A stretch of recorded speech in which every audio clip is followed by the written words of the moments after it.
السلام عليكم. في هذا الفيديو إن شاء الله وفي هذا اليوم المبارك جيت نهضر على هذا العسكري اللي راه في الصورة.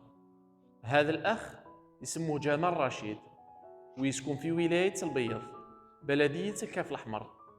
بالمناسبة كان خدام عسكري في ولاية تندوف، ولكن حسب ما خبرني عليه واحد الإنسان معرفته قال لي خونا جمال رشيد توفى وفارق الحياة 2025 بعد ما قضى عام فقط في صفوف الجيش الشعبي الوطني.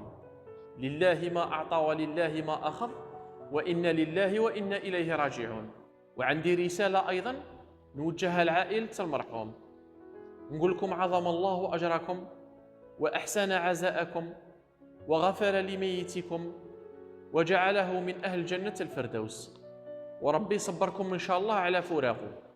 اللهم آمين. اللهم ارحم موتانا وموتى المسلمين،